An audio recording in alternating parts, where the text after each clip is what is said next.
Buenas tardes a todas las personas que nos acompañan el día de hoy, desde diversos lugares del país. A nombre de la maestra Leticia del Carmen Quintana Roldán, rectora de la Universidad Mexiquense de Seguridad, sean todos cordialmente bienvenidos a este espacio virtual en el cual intercambiamos ideas y conocimiento todos los días jueves. El día de hoy tendremos la conferencia denominada El informe del uso de la fuerza, a cargo del maestro Daniel Iván Gasca Pliego, del cual me permito leer su semblanza académica. El maestro Daniel es policía estatal adscrito a la Coordinación de Grupos Tácticos, es licenciado en Criminología y Criminalística por el Colegio Libre de Estudios Universitarios, es maestro en Seguridad Pública y Ciencias Policiales. Actualmente se desempeña dentro de la Secretaría de Seguridad del Estado de México, en donde ha desarrollado labores operativas de prevención e investigación, las cuales ha complementado con experiencia administrativa de supervisión y de instructor. Esta última dentro de los diversos programas de formación básica, de capacitación, actualización y especialización para la Policía Estatal y Municipal, así como instructor evaluador de competencias básicas de la función policial en la Universidad Mexiquense de Seguridad, específicamente en temas como primer respondiente, condicionamiento físico y uso de la fuerza. Dentro de su formación y con la finalidad de complementar la parte académica con lo profesional, cuenta con un diplomado en seguridad pública por el INACIPE, un curso de seguridad y criminalística por la UTN Facultad Buenos Aires y Policía Federal Argentina, así como el diplomado en defensa y seguridad nacional hacia una agenda continental por la UNAM, entre otros. Bueno, es un honor poder contar con su participación. Le cedo el uso de la palabra. Adelante, maestro, lo escuchamos.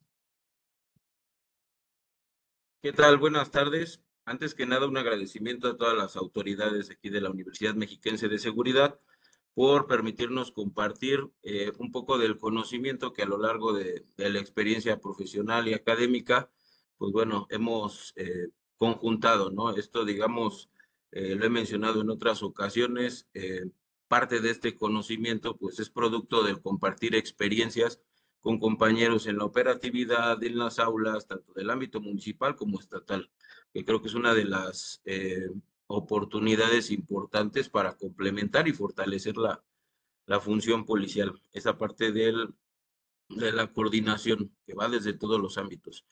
Y bueno, pues vamos a empezar con el tema. Voy a compartir pantalla, a ver si se alcanza a ver. No Se sé si ve ya se... solamente, sí, se ve solamente si lo hace perfecto. Está muy bien. Ah, ok. Bien, el tema que vamos a tratar es sobre el informe del uso de la fuerza. Es un informe muy importante en este sistema actual, tanto de seguridad pública como del sistema penal acusatorio, que sin embargo, a veces se llega a confundir con un anexo del informe policial homologado. En ese sentido, pues bueno, el tema va a ir orientado precisamente a conocer esa obligación del informe policial. Eh, Como tenemos aquí en la diapositiva, vamos a conocer dentro del tema la normatividad, es decir, dónde está el sustento jurídico de dicho informe, el procedimiento para llenar el informe, en qué casos, cuáles son los requisitos y sobre todo los alcances. Esa sería la parte importante. ¿Qué alcances tiene este informe y por qué sería importante llevar esta práctica a cabo? En ese sentido, bueno, aquí tenemos en la diapositiva el contenido temático. Vamos a empezar con unos antecedentes que pretenden darle contexto a la función policial. Necesitamos entender en dónde está incrustada la función policial, cuáles son las bases del trabajo hoy en día para entender precisamente la lógica. Ya de ahí nos iríamos a qué es el informe, el marco jurídico que lo sustenta, la finalidad, porque les comentaba pues, que hay otro informe que es un anexo del IPH, que es otro totalmente distinto. Al final de cuentas son complementarios, pero son dos formatos que tienen distintas finalidades. Para posteriormente ya tratar sobre el proceso de llenado, los casos, los datos y algunas consideraciones. Y de hecho vamos a revisar los formatos existentes tanto a nivel nacional como a nivel local aquí en el Estado de México. Entonces, a grandes rasgos, Ese es el contenido temático de la presentación. Y bueno, les decía que me gusta iniciar por los antecedentes. Me gusta mucho esta frase de un físico que decía que lo que no se define no se puede medir, lo que no se mide no puede mejorar y lo que no mejora se degrada siempre. Es decir, me interesa siempre partir desde las definiciones porque nos dan precisamente los alcances del tema que estemos tratando. Vamos a hablar del informe del uso de la fuerza que realiza el policía, pero ¿quién es la policía? ¿O de dónde viene la policía o para qué está la policía? Hay diferentes definiciones en cuanto a la policía. Hay una muy sencilla que viene del diccionario de la lengua española que nos menciona que hoy en día la policía pues es un organismo bajo las órdenes de las autoridades políticas encargado de y vienen tres diferentes funciones: el cumplimiento de la ley, la salvaguarda de los derechos, la seguridad de las personas y el mantenimiento del orden público. Es una definición muy sencilla, pero que logra conjuntar todo lo que involucra la función policial. Hay unas definiciones un poquito más complejas, donde de ahí derivan más funciones. Hay hasta diferentes nociones, ¿no? Hay quienes identifican en cuanto a policía, la policía como poder, como función, como servicio, como norma y como institución, pero hacen referencia a eso. En este sentido, pues bueno, vamos a entender por policía la definición que tenemos aquí y las funciones que derivan de la misma.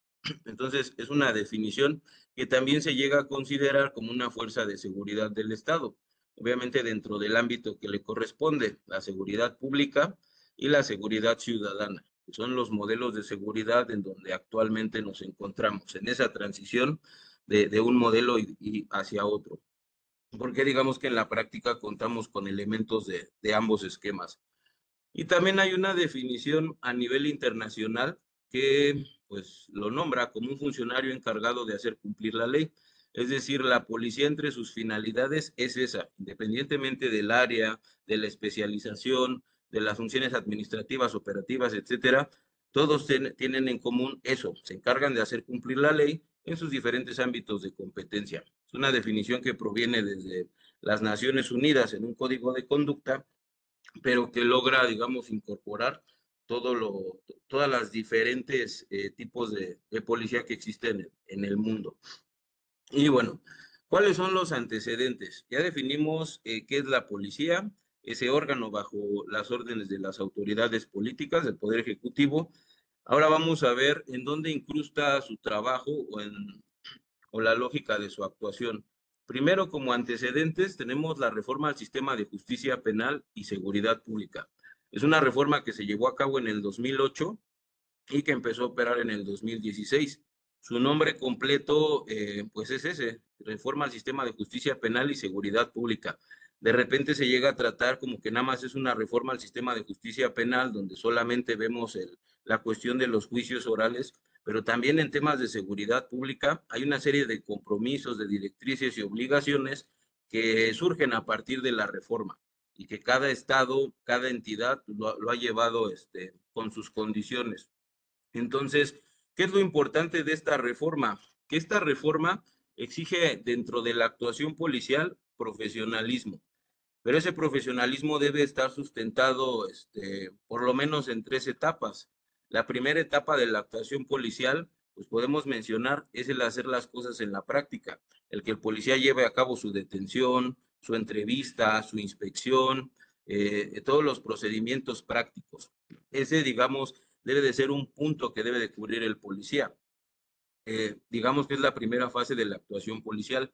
La siguiente fase es la fase de la documentación. Todas esas actividades que realizó el policía, todos esos procedimientos, pues la siguiente fase es documentarlo en un informe policial homologado. Tiene que dejar constancia de qué fue lo que realizó, cómo lo realizó, las personas con las que interactuó, en este caso el detenido, las víctimas, los compañeros, etcétera. Toda esa actividad debe de quedar plasmada en el informe. Los dos son igual de importantes. Si llegamos de repente a flaquear en uno, toda la actuación, pues bueno, va perdiendo eh, estructura. Y por último, y no por eso menos importante, también está la tercera fase, que es la actuación del policía en el juicio oral. Es una cuestión que no siempre se lleva a la práctica, no siempre es necesario que el policía llegue a juicio oral, pero sí tiene que tener la noción o la visión de que en determinado momento toda su actuación que realizó, todo lo que documentó, pues bueno, puede ser que tenga que expresarlo en una audiencia de juicio oral, en su calidad de testigo. Entonces, el sistema penal acusatorio para términos prácticos al policía le exige el profesionalismo en esas tres fases. Las tres fases son igual de importantes y en cada actividad que realice el elemento, pues bueno, debe de cubrir esos requisitos que exige cada uno. En este caso, que vamos a hablar del informe policial, pues vamos a estar tratando sobre todo la segunda fase de documentación, aunque pues va de la mano de lo que previamente haya realizado el policía. Y ese sería, digamos, una base de la función policial. La siguiente fase o el siguiente elemento importante a considerar, pues es la reforma constitucional en materia de derechos humanos. Esta reforma que se llevó en junio del 2011 también exige por parte del policía ciertas obligaciones, ciertas responsabilidades, que podemos resumir por el tema en estas obligaciones que tenemos aquí, que vienen en el artículo primero, fracción tercera. Sobre todo al policía le corresponde lo de promover, respetar, proteger y garantizar, que es una obligación que se reproduce hacia todas las autoridades, y las obligaciones que tenemos del lado izquierdo, prevenir, investigar, sancionar y reparar, son obligaciones que tienen más las instituciones de seguridad, precisamente por todas las instituciones, perdón, por sus funciones. Entonces, esta cuestión de derechos humanos también exige del policía ciertas obligaciones. Y bueno, estos dos esquemas son la base fundamental de la actuación policial. Toda la lógica de la actuación policial recae en estos elementos. Sin estos elementos, pues bueno, no tendría sentido. Y en ese sentido, bueno, serían los elementos básicos para la función policial. Ahora bien, ¿dónde viene lo del informe? El informe se encontraría dentro de los procedimientos de la función policial. Uno de los procedimientos importantes es el tema de primer respondiente. Tenemos desde el 2016 un protocolo que exige llevar un procedimiento ante diferentes supuestos. Aquí en la pantalla tenemos un esquema sintético de todos los supuestos de actuación: la denuncia, localización, descubrimiento o aportación de indicios, pero sobre todo la flagrancia. En el tema nos interesa este procedimiento de la flagrancia porque pues normalmente es el que conlleva una detención.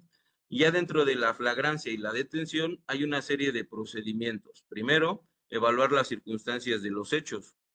El policía tiene que hacer un análisis si cuenta con las capacidades de estado de fuerza, materiales para hacer viable la detención. Puede ser que en determinado momento se vea superado en número, en equipo, en armamento, y eso no significa que vaya a cumplir con su obligación arriesgando su integridad, porque parte importante de este tema es la protección de la vida. Por eso el protocolo desde un inicio marca la valoración y que el policía haga ese análisis, si es viable con su estado de fuerza, con su equipo, realizar la detención. Entonces, es la primera parte del proceso, evaluar las circunstancias. La siguiente parte, ya que tomó la decisión de realizar la detención, viene la detención de la persona. Y es una serie de procedimientos, que el primero es el control. Se tiene que hacer el control de esa persona que está agrediendo, que se está resistiendo en sus diferentes manifestaciones, ya sea pacífica, activa o de alta peligrosidad. Y pues el policía para eso tiene la facultad del uso de la fuerza. Entonces, a ver, sí se sigue viendo, ¿verdad? Bien. Sí, sí se ve. Ok. Dentro de esa facultad de la detención y con la finalidad de controlar a esta persona, pues bueno, tiene esa facultad del uso de la fuerza en sus distintos niveles. Posteriormente al control, pues viene la detención y una serie de actividades, como la inspección de la persona para verificar que no cuente con objetos con los que pueda hacer daño tanto a él como a los demás, hacerle conocimiento de sus derechos, el motivo de la detención, el aseguramiento de indicios, ya sea instrumentos, objetos o productos, y el aviso al Ministerio Público. Esta sería la siguiente parte dentro de la etapa de la detención. Y por último, el protocolo marca las acciones previas a la puesta a disposición. Habla de realizar el Registro Nacional de Detenciones, el traslado, y aquí es donde encuadraría el tema que vamos a tratar: la realización del informe policial homologado y también del informe del uso de la fuerza. digamos que este tema va dentro de esta tercera fase, si queremos verlo así, dentro del proceso de detención, que es esas acciones previas que culminan con la puesta a disposición. Una vez que el policía realizó todo el procedimiento de llenado, de registro y de documentación, hace la formalización, o sea, entrega al Ministerio Público ese IPH, ese anexo, esos informes, y también pone a disposición física a la persona y a los detenidos. Entonces, a grandes rasgos, aquí es donde entraría el tema del informe en esta fase. Y ahora sí vamos a ver qué es el informe. Primero, ¿qué no es el informe del que vamos a estar hablando? Tenemos un anexo B dentro del informe del uso de la fuerza. El formato actual del IPH contiene este anexo, dice la definición, formato anexo del IPH 2019, que debe documentar de manera escrita el primer respondiente ante una situación donde utilizó la fuerza. Ese anexo lo tenemos en ese IPH, ahorita vamos a ver el formato. El informe que estamos tratando aquí no se refiere a este anexo, sino se refiere a un informe que viene sustentado en la Ley Nacional del Uso de la Fuerza. Como dice la definición, es un documento que emite el agente y, ojo, el mando operativo de una institución de seguridad por el que narra cómo se llevó a cabo la intervención en la que se hizo la fuerza y sus resultados. O sea, son dos documentos diferentes sobre una misma actuación y, como vamos a ver, tienen un fundamento jurídico distinto y sobre todo tienen una finalidad distinta, que eso no quita que se puedan complementar para robustecer la actuación. Entonces, ya que tenemos noción de que existen dos informes distintos, vamos a ver el marco jurídico dentro de uno y otro. El que tenemos aquí en la parte del medio del informe policial homologado, pues hace referencia precisamente al anexo B del IPH, el informe del uso de la fuerza. El sustento, pues lo tenemos en la Constitución, en la Ley del Sistema Nacional de Seguridad Pública, en el Código Nacional como obligaciones del policía, y también en distintos protocolos, en el protocolo de primer respondiente y en algunas disposiciones como son la guía de llenado del IPH y lineamientos para el llenado del mismo formato. Todos estos ordenamientos jurídicos sustentan el IPH. Vamos a ver ahora, en cuanto al informe del uso de la fuerza, comparten algunos, sobre todo en temas de Constitución, de Ley del Sistema Nacional y Código de Procedimientos Penales. ¿Cuáles son los que se diferencian? Todos los derivados de las obligaciones de la Ley Nacional del Uso de la Fuerza. De ahí viene la necesidad del informe, desde el artículo 32 al 39, en un capítulo que precisamente lleva ese nombre, Informe del Uso de la Fuerza. Entonces, el sustento del informe viene en la ley, así como en diferentes protocolos. Tenemos 3 protocolos que nos hablan del informe. Un protocolo nacional que va relacionado directamente con la ley y por motivos del ámbito de competencia, pues tenemos aquí a nivel del Estado de México un protocolo del uso de la fuerza del Estado de México, que es producto de un acuerdo entre la Fiscalía y la Secretaría. Además, tenemos otro protocolo, igual a nivel local, que se llama de documentación y seguimiento de incidentes en el uso de la fuerza, que precisamente este protocolo nos habla de todo el procedimiento para llevar a cabo el informe. Y bueno, a grandes rasgos, este es el marco jurídico. Ahí tienen los artículos por si gustan revisarlos con más detalle, que eso sería lo ideal, que revisaran toda esta información. Y bueno, ¿qué dicen esos artículos? No los vamos a mencionar uno por uno, pero aquí tenemos en la imagen lo que viene en cada artículo respecto al IPH y al informe, por ejemplo. Dentro de este marco jurídico del anexo B, sí menciona el protocolo de primer respondiente. El primer respondiente deberá llenar el acta del informe del uso de la fuerza, el cual es un anexo del informe policial homologado. O sea, ese sería el fundamento jurídico de ese anexo B. ¿Qué tenemos del informe del uso de la fuerza?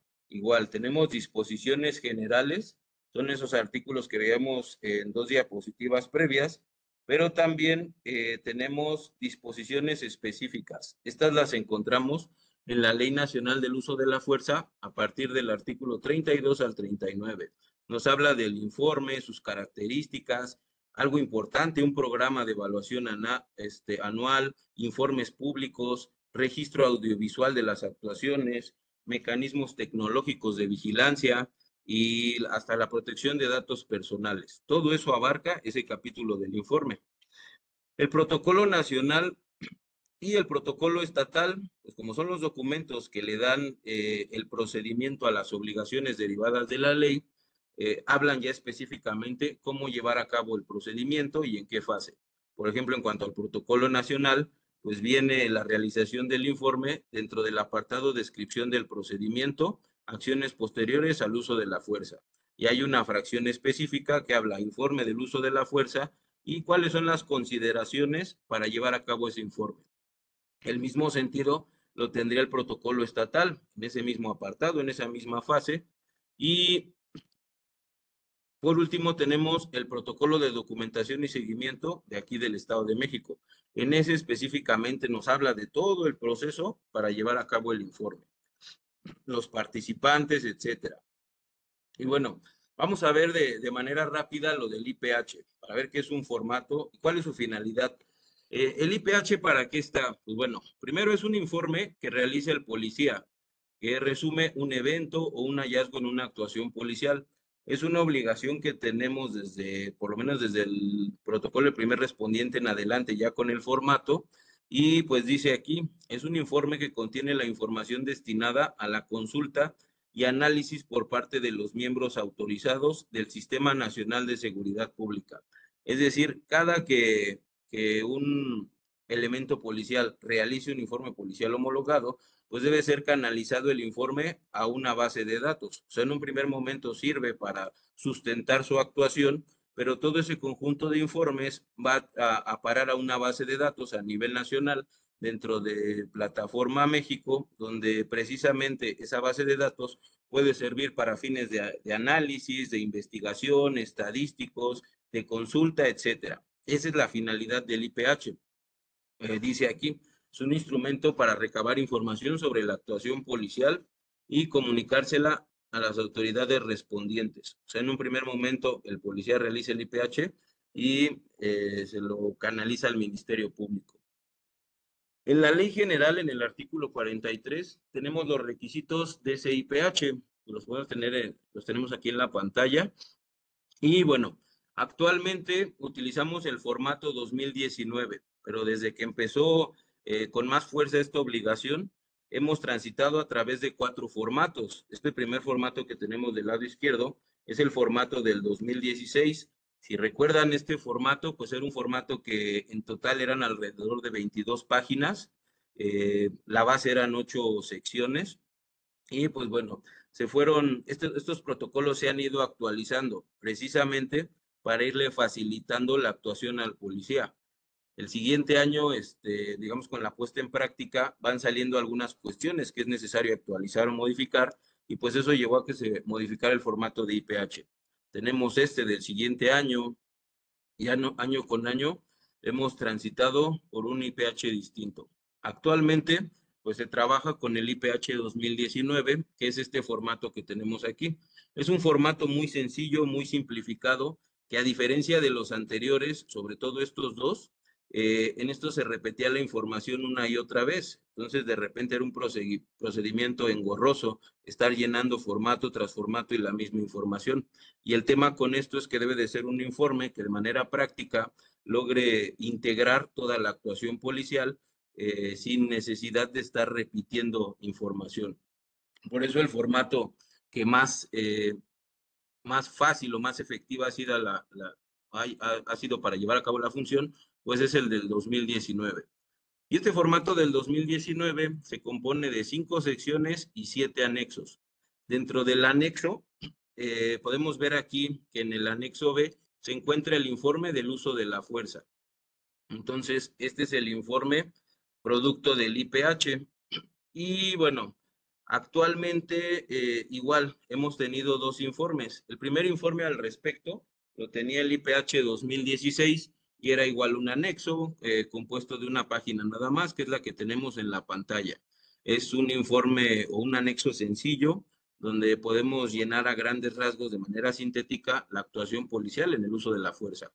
Ese formato quedó hasta el 2019, que es este anexo. Igual ocupa una página y nos pide describir qué fue lo que hicimos, si hubo lesionados, fallecidos, nivel de uso de la fuerza, y en estas líneas que tenemos aquí, a manera de síntesis, describir la conducta, en qué consistía la agresión o la resistencia y qué fue lo que hizo la autoridad para controlar. Y por último, también en este apartado está que si brindamos o si se solicitó asistencia médica, es decir, si una persona lesionada o fallecida, parte de las acciones posteriores del policía. Estos entonces hablan del anexo B del informe del uso de la fuerza. Como podemos ver, de entrada son distintos al informe. Más adelante vamos a regresar a revisar estos dos formatos, pero vamos a ver ahora sí cuál es la finalidad del informe del uso de la fuerza. Primero, ¿de dónde obtenemos la finalidad? La misma Ley Nacional del Uso de la Fuerza nos habla en diferentes capítulos. Por ejemplo, en el capítulo 10 habla de un régimen de responsabilidades. Menciona ahí en un artículo, los mandos de las instituciones policiales deberán verificar que el empleo de la fuerza ejercida por sus subordinados se efectúe conforme a lo establecido en la presente ley y demás ordenamientos aplicables. O sea, este régimen de responsabilidades habla de que la institución tiene que estar supervisando y verificando que los elementos actúen correctamente. Entonces, una fuente para verificar, pues es precisamente este informe. No es el único elemento, pero sí es un documento importante.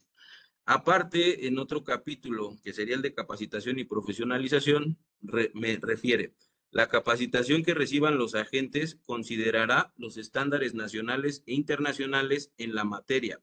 Dentro de los programas de capacitación, se deberán establecer cursos de evaluación sobre el uso de la fuerza. Entonces, habla que el policía hoy en día, sí o sí, está obligado a actuar conforme a los estándares nacionales e internacionales. Cada región del mundo, digamos, varía en cuanto a los estándares.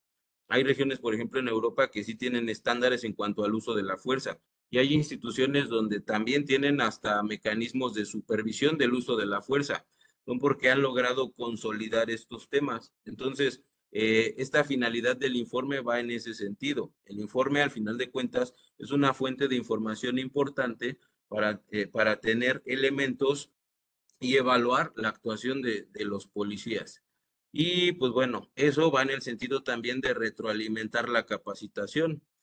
Habla también de cursos de evaluación sobre el uso de la fuerza. O sea, una manera de evaluar a los elementos es a través de un curso de capacitación, pero precisamente la cuestión de rendición de cuentas exige también la evaluación de las acciones, que es otro tema también que tendría finalidad el informe. Y bueno, ¿en qué casos se tendría que realizar el informe? Esto, pues bueno, lo retomamos del Protocolo Nacional del Uso de la Fuerza, que se publicó en enero del 2021 en el Diario Oficial de la Federación, y también en el Protocolo de Documentación y Seguimiento de Incidentes del Uso de la Fuerza, que salió en la Gaceta de Gobierno del Estado de México en el 2023. En esos dos documentos mencionan en qué casos debe el policía realizar este informe. Dice, por ejemplo, el número 1, cuando un elemento utilice la fuerza a través de reducción física de movimientos, uso de armas incapacitantes no letales o menos letales, dependiendo cuál sea el ordenamiento que lo maneje, y el uso de armas de fuego o potencialmente letal. Entonces, en estas tres situaciones, el policía debe de realizar el informe. ¿Dónde más? Cuando como consecuencia de la intervención policial resulten personas lesionadas o fallecidas, incluyendo a la gente. En esos casos donde el policía tenga este tipo de situaciones con lesionados, fallecidos, es necesario hacer el informe para precisamente estudiar qué fue lo que sucedió y si en determinado momento se puede realizar algo para evitar o prevenir ese tipo de situaciones. Y por último, mencionan que en los casos de que se haya realizado un repliegue táctico. Esta palabra es un término muy interesante que viene igual tanto en el Protocolo Nacional del Uso de la Fuerza como en el Protocolo de Documentación y Seguimiento Local. ¿Qué es el repliegue táctico? Dice aquí, es la determinación realizada al valorar de manera racional o razonable que no es oportuno hacer uso de la fuerza debido a la tensión que prevalece. Tiene la finalidad de evitar pérdidas humanas, lesiones o daños graves a las personas. Es decir, que hay situaciones donde la actuación del policía, en vez de ayudar o en vez de proteger, pudiera hasta incrementar los riesgos, ¿no? Hablemos de, por ejemplo, a lo mejor un enfrentamiento en una plaza, en un lugar público, donde de repente puede haber pérdidas humanas de terceros ajenos. Entonces, son este tipo de situaciones donde ya sean las condiciones del lugar o a lo mejor las capacidades se ven superadas, porque tenemos, digamos, fenómenos como la delincuencia organizada, donde de repente puede ser que sean 2 elementos contra 4 camionetas con hombres armados y pues obviamente al superar en fuerza y en número y en equipo, pues tienen unas probabilidades nulas o mínimas de hacer algo, ¿no? Entonces, el protocolo hace referencia a eso. Eso sería un repliegue táctico. La autoridad decide razonablemente no intervenir, pero eso no significa que me desentienda de la situación, sino obliga a llevar diferentes acciones, como por ejemplo retirarse del lugar del operativo. Y no me retiro para desentenderme, sino me retiro a un lugar donde pueda garantizar mis condiciones de seguridad, pueda pedir apoyo y ahora sí, ya que cuento con el apoyo, regresamos al lugar o bien contener a distancia la situación en tanto disminuye la tensión o arriba personal de apoyo y o especializado. Me viene a la mente, por ejemplo, una turba, ¿no? A lo mejor en un partido de fútbol tenemos a 2 barras peleándose y hay 2 elementos de seguridad y estos 2 elementos pues no van a ir en medio del conflicto, ¿no? Teniendo a lo mejor 30 contra 30. Es una situación donde se ven superados el número en capacidades y pues se puede por lo menos mientras contener a distancia la situación, utilizando esta figura del repliegue táctico, o bien ubicarse en posiciones táctico-defensivas con la intención de generar una oportunidad de intervención. Es decir, el repliegue táctico no es una omisión de las actividades, sino de en ciertas situaciones donde se ve rebasada la autoridad, está la expectativa del elemento en lo que llegue el apoyo, recibe órdenes y realiza la actividad. Entonces, también el informe del uso de la fuerza se tiene que realizar en estos casos cuando el personal operativo realice el repliegue táctico. Y bueno, eso en cuanto a los casos en donde se tiene que registrar. Ahora bien, ¿qué datos se deben de registrar? Lugar y fecha de la elaboración del informe, nombre, adscripción y datos de identificación del elemento o de los elementos, además de los vehículos oficiales. Lugar y hora de inicio del incidente, datos de la persona sobre quien se ejerció el uso de la fuerza, lugar o situación en que se dejó a la persona, es decir, a lo mejor el elemento utilizó la fuerza y esta persona, por alguna lesión producto del uso de la fuerza, está en la Cruz Roja o está siendo atendido. Entonces también el informe solicita eso. En el momento de que yo estoy haciendo el informe, ¿en dónde está la persona? Ya la puse a disposición del Ministerio Público, la tengo en la sala de urgencias, entonces eso también solicita el informe. ¿Qué más? Lo más importante, narración de las circunstancias en que se desarrolló el uso de la fuerza. Es decir, qué se realizó, qué medidas, qué alternativas, cuál era la agresión, la resistencia.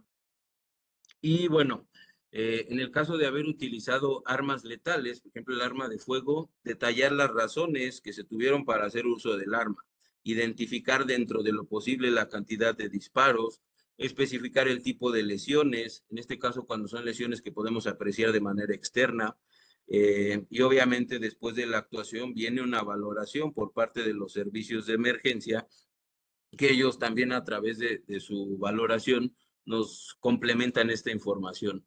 El número de identidad de las personas lesionadas, si llegasen a haber daños materiales y hasta informar cantidad e identidad de las personas que hayan fallecido.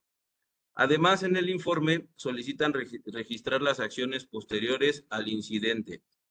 Y bueno, ¿en qué culminó? En una detención, entonces todos los datos de la detención. Detención a dónde, el Ministerio Público del Fuero Común, del Fuero Federal, a la gente del Ministerio Público, etcétera. Y pues también, hasta si en caso de que no haya sido posible la detención, cuáles fueron las razones. Y por último, la firma del servidor público que elaboró el informe. Entonces, a grandes rasgos, son todos estos requisitos o datos que se deben de llenar en el informe del uso de la fuerza. Entonces, Estos datos los obtenemos de la ley de los protocolos, pero afortunadamente pues, ya no tenemos que irnos a la ley a revisar, porque tenemos los formatos que precisamente ya están establecidos en ese sentido. A nivel local, por ejemplo, en el Estado de México tenemos este formato.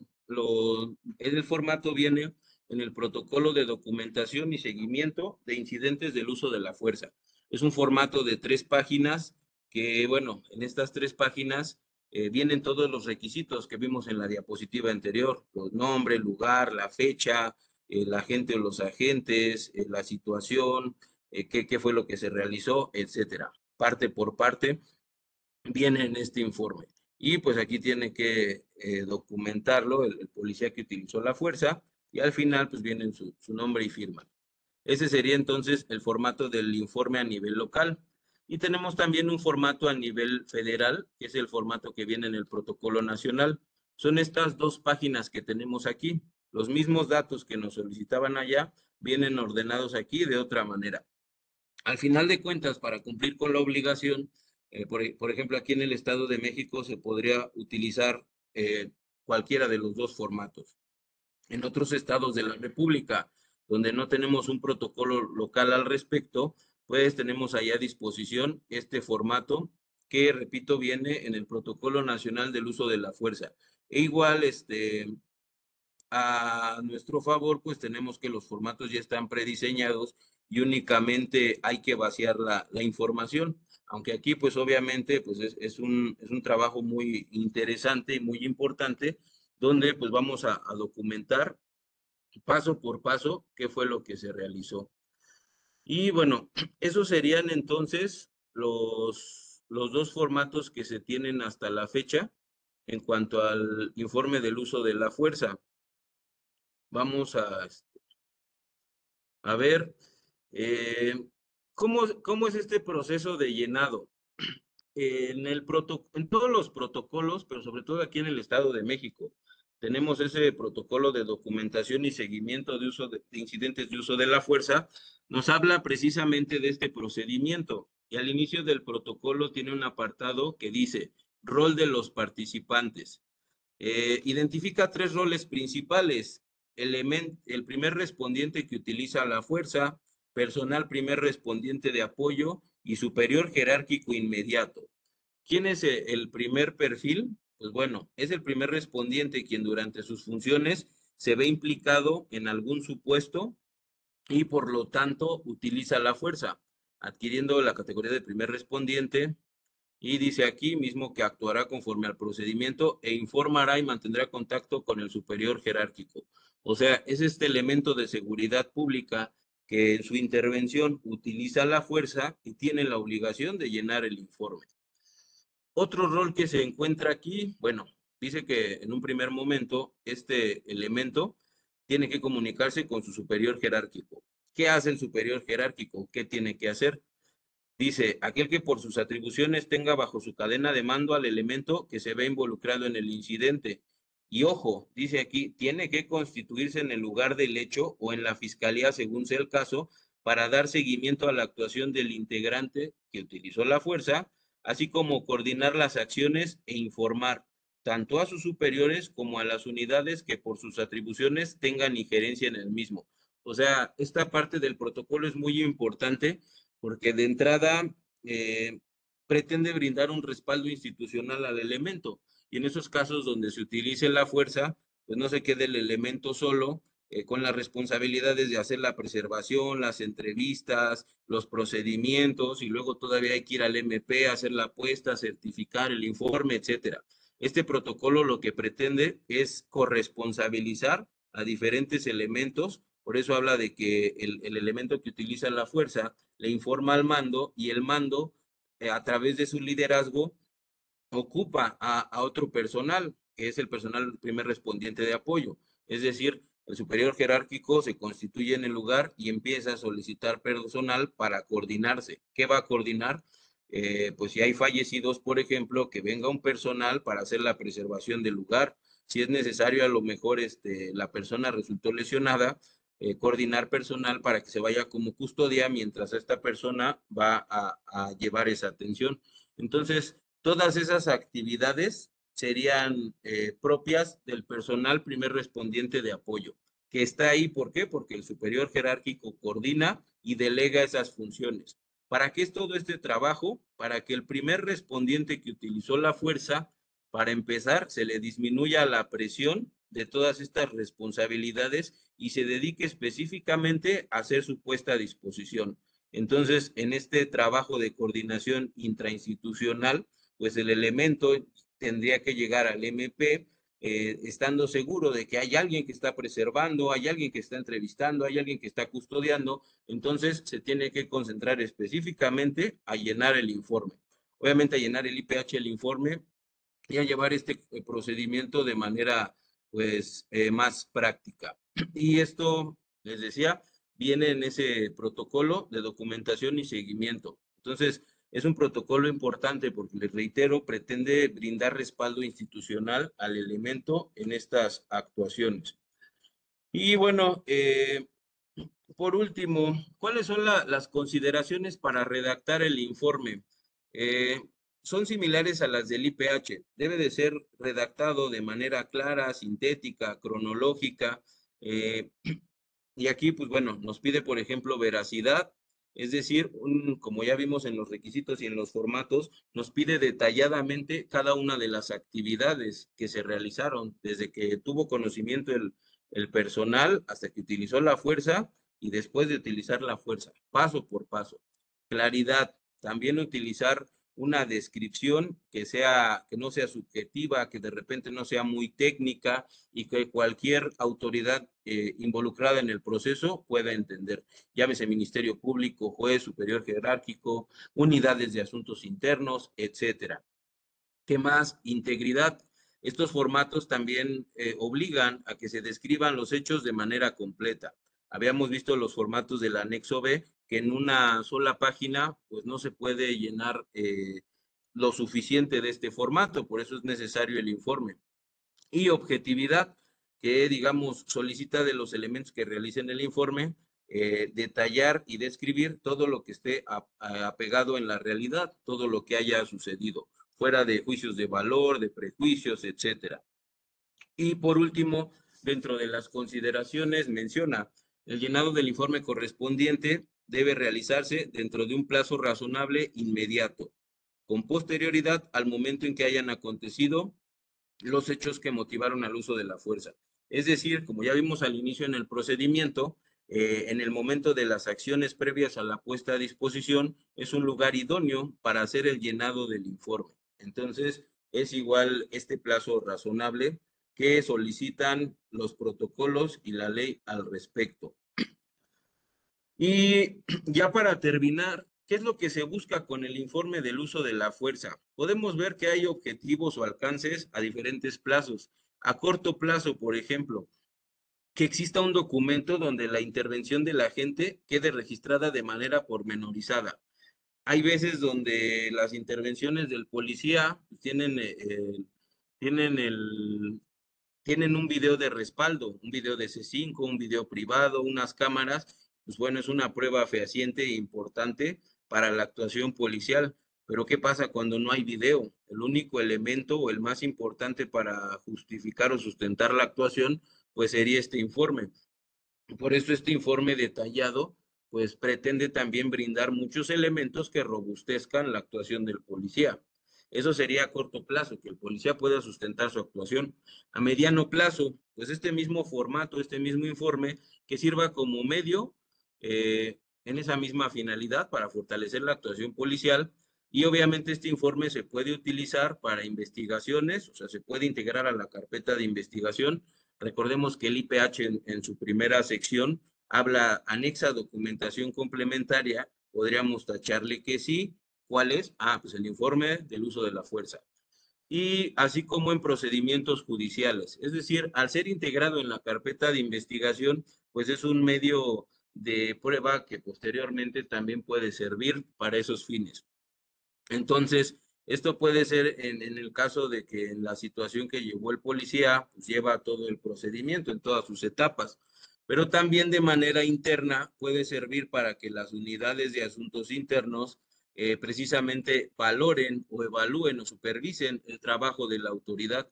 Entonces, porque dentro de algunas instituciones está esta función dentro de las unidades de asuntos internos.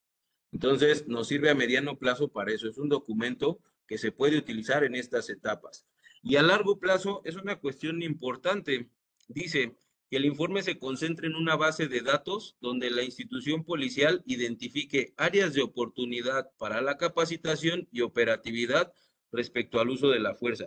Este es uno de los alcances que veíamos en el inicio. La Ley Nacional del Uso de la Fuerza, del artículo 32 al 36, habla de evaluaciones periódicas, de estándares internacionales de capacitación. Entonces, ¿qué mejor manera de evaluar la función policial, si es que estamos haciendo bien las cosas, a través de estos informes? Pero obviamente estos informes deben de convertirse en una práctica y deben de ir a una base de datos que concentre todo esto.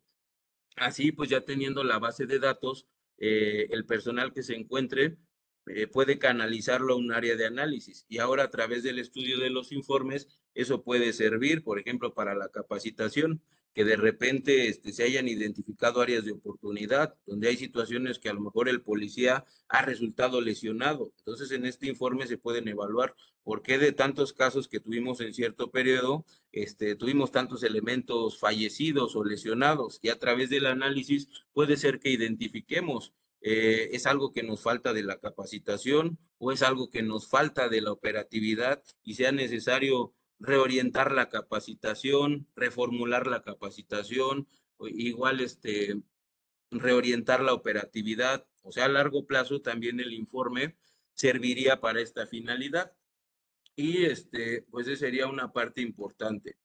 Entonces, por cuestiones de tiempo, concluiríamos aquí y a grandes rasgos, esta sería la finalidad del informe del uso de la fuerza. ¿De dónde proviene toda la información o cuáles son las referencias? Reitero, a nivel nacional, la Ley Nacional del Uso de la Fuerza, el Protocolo Nacional del Uso de la Fuerza, y a nivel local, el Protocolo de Uso de la Fuerza y de documentación y seguimiento de estos incidentes. De todos estos documentos podemos extraer las obligaciones, las características y sobre todo los alcances. Ya es cuestión, digamos, de que en la práctica se vaya llevando, se le vaya dando forma a todo este tipo de prácticas para que precisamente cumplan con su objetivo. Entonces, eh, terminaríamos hasta aquí. No sé si hubiera alguna pregunta.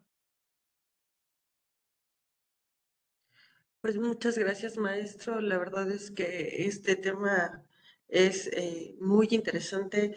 De hecho, yo creo que es de los temas que mayor auge debería tener, sin embargo, es poco tratado. Entonces, el hecho de que usted nos permita un refresher de toda esta información es muy importante. Creo que tenemos una pregunta en plantel, si no me equivoco, es plantel Toluca. Adelante, plantel Toluca, los escuchamos. Plantel Toluca, adelante.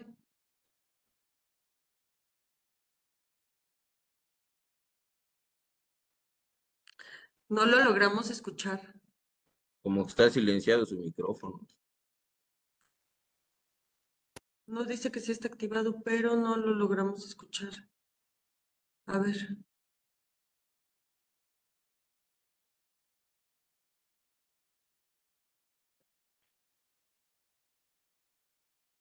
Ah,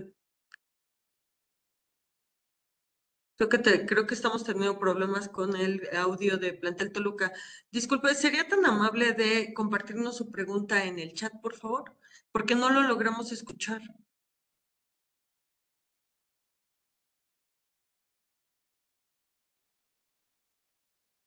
Y si nos hiciera favor de escribir la pregunta en el chat.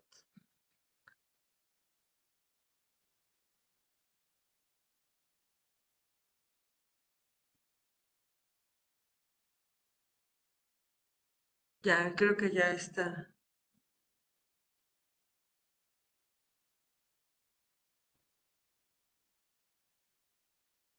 Creo que ya está en lo que nos responde. Bueno, A mí me parecen importantes muchos puntos, incluso el hecho de ver la diferencia que hay entre el informe policial homologado y el informe del uso de la fuerza. Yo creo que es uno de los temas más importantes porque pues muchas ocasiones podemos o pareciera ser el mismo tema, ¿no? Incluso el hecho de que estén conectados puede dejar como cierto lugar a dudas. Así es. De hecho, por ejemplo, la misma Ley Nacional del Uso de la Fuerza, en cuestión de rendición de cuentas, y como hoy en día tenemos ese esquema de rendición de cuentas, de repente alguna institución privada o organización de la sociedad civil puede requerir un informe anual al respecto. Hemos tenido el caso aquí de la Secretaría que de repente vienen organismos o instituciones como el INCIDE a hacer evaluaciones, entonces también pretende cumplir este tipo de finalidades. Calea también, de repente puede solicitar, necesito que me informes en el año anterior todos tus incidentes del uso de la fuerza. Entonces ese informe también pretende cumplir con esas obligaciones derivadas precisamente de la rendición de cuentas. Claro, incluso considero que el aspecto del uso de la fuerza es un tema que también nos llega a dar ciertos problemas en el aspecto de la seguridad pública, porque nos enfrentamos a un ojo crítico que está constantemente sobre nosotros, ¿no? Que es derechos humanos. ¿Cómo justifico que hago uso de la fuerza ante derechos humanos para acreditar que no es una vulneración a los derechos humanos de las personas que están bajo este esquema? Sí, es un tema muy interesante lo que menciona, y por eso me gusta partir desde las definiciones y hablaba de la reforma, porque de repente el tema de derechos humanos pareciera que es un obstáculo para la función policial, cuando en realidad no es así. Es Exacto. algo, la función policial está contemplada desde el ámbito internacional, el alto comisionado de las Naciones Unidas, todo eso, o sea, contemplan muchas situaciones. Entonces, en ese tema, por ejemplo, aquí en la diapositiva tenía un artículo que no lo había puesto por cuestiones de tiempo, pero va en referencia a lo que menciona. Y es una convención contra la tortura y otros tratos o penas crueles, inhumanos o degradantes. Es una resolución de la Asamblea General desde 1984 y en uno de sus artículos dice estas palabras bien importantes: no se considerarán torturas los dolores o sufrimientos que sean consecuencia únicamente de sanciones legítimas o que sean inherentes o incidentales a estas. De repente a veces se entiende como que si el tema del uso de la fuerza fuera violatorio a los derechos humanos, cuando la verdad es que no. La cuestión es que obviamente toda la actuación que realice el policía pues debe estar justificada, debe de Exacto. expresar cuál fue la razón, por qué esa fue la mejor decisión, por qué a lo mejor la situación no me permitió llevar otras alternativas más pacíficas. Entonces, ¿dónde encontraría sustento? Pues precisamente en el informe. Y pues es una parte importante donde, pues es como un poquito cambiar el chip. A veces parece que los derechos humanos son un obstáculo para la función policial, cuando podemos tener otra forma de verlo como una herramienta. Es una herramienta que todos debemos de conocer, ciudadanos, Sí, autoridades, y que es una herramienta que de repente hay un sector que llega a ser el sector delictivo que saben utilizar esa herramienta a su favor, y eso nos da la idea de que solamente ellos tienen derechos humanos. Lo que pasa es así que es. otros sectores de la población pues, no saben utilizar la herramienta, incluidos a veces lamentablemente algunos sectores de la policía que llegan a pensar es que yo no tengo derechos humanos, pero no es que no tengamos, es que es todo un mundo, un camino por explorar. Sí, incluso yo, bueno, me atrevería a decir que este tema de derechos humanos y el uso de la fuerza es un tema que desde mi perspectiva está mal interpretado porque exactamente viene del, sí es un ojo crítico, pero ojo, no nos está criticando como tal, sino está al pendiente de que nuestro trabajo se apegue a las leyes y incluso si nosotros como parte de la seguridad pública nos apegamos a las leyes, todavía nos protegemos más, ¿no? Pero bueno, déjeme leerle un Sí, comentario. Dice, buenas tardes a todos, excelente disertación, maestro. Un fuerte, bueno, yo creo que quiere decir saludos y quiere comentar que el tema es, bueno, que hay como mucha información al respecto y la gente operativa no la lleva a cabo. como tal e incurren en sanciones penales, administrativas y en el peor de los casos, la vida del mismo operativo. Cabe resaltar la importancia de la propia vulnerabilidad de los derechos humanos, que es esto justo de lo que estamos platicando, ¿no? ¿Hasta qué momento o en qué momento está comprometida la vida de los elementos? Pero también en este afán de mantenernos en el marco de la ley. Otro tenemos aquí, ahora sí, el de Plantel Toluca, dice, en el supuesto caso donde la autoridad competente, Ministerio Público, deseche o no se guíe, no, o se niegue, perdón, a recibir o dar validez a este documento, ¿cuál sería el procedimiento a realizar para poder validar el informe del uso de la fuerza? Pues bien, es un tema que de repente sí sucede mucho en la práctica. A veces este tipo de, por ejemplo, el protocolo del primer respondiente, las obligaciones derivadas del sistema penal, hablan mucho de coordinación, que de repente ahí en el día a día, esto no se llega a cumplir por una gran cantidad de factores. Entonces, es un tema donde hace tiempo podríamos decir, estábamos en pañales aquí en nuestro país cuando entró el sistema penal acusatorio. Policías y Ministerio Público empezaron a actuar de una nueva manera. A varios años de la puesta en práctica de estas obligaciones, ya no podríamos decir que estamos en esa etapa. Yo me atrevería a decir que estamos como en la adolescencia. ¿Por qué en la adolescencia? Porque de repente no podemos los pies sobre la tierra y no nos podemos entender entre uno y otro. Y en esa falta de coordinación, desconocemos a veces los alcances de la función del otro y por qué es mejor trabajar en coordinación que separados. A veces es un poquito el tema personal, donde no rompemos con ciertos paradigmas del modelo anterior. Estábamos acostumbrados a tener un estatus en el modelo anterior y de repente ahora ya tengo que trabajar a la par. Entonces, hay algo de institucional, hay algo de personal. En cuestión de las instituciones también, el comentario que comentaba el compañero anterior, ¿no? Que decía, la gente operativa no la lleva a cabo como tal. Eh, digamos, es una obligación que viene desde el 2019. Van 5 años de la obligación y son pocas las instituciones que la llevan a la práctica. Entonces, una parte de la responsabilidad es del elemento, pero la otra también es de la institución. La institución tiene que contar con áreas que estén al pendiente de todas estas actualizaciones para que precisamente se incorpore esto a las prácticas diarias. Entonces, digamos, en ese sentido, pues es una corresponsabilidad.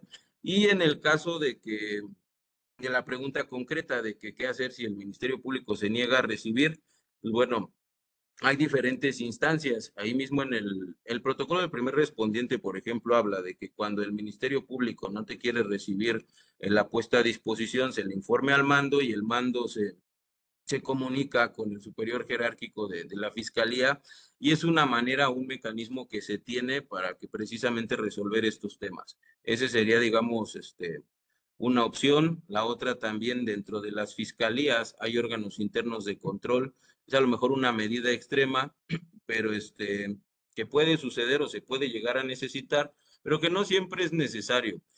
Parte importante de estas cuestiones del sistema penal es que el policía de repente, bueno, entre comillas de repente, y todos los modelos ahora requieren nuevas habilidades del policía. Hemos transitado por diferentes modelos y los modelos de seguridad de hoy exigen que el policía tenga herramientas de habilidades suaves, inteligencia emocional, comunicación asertiva, gestión del conflicto. Entonces también importa mucho en cómo el elemento policial hace contacto con el Ministerio Público. Y se escucha a lo mejor un poquito fuerte la palabra negociar con el Ministerio Público, pero de repente es esa parte, porque ¿qué es lo que sucede en el día a día? Hay algunas prácticas ya bien por inercia, ¿no? De años, y de repente llegar con este tipo de formalidades o procedimientos choca con esas prácticas y eso nos puede llevar, si no tenemos las habilidades, a confrontarnos con la otra autoridad con la que tenemos que coordinarnos. Entonces,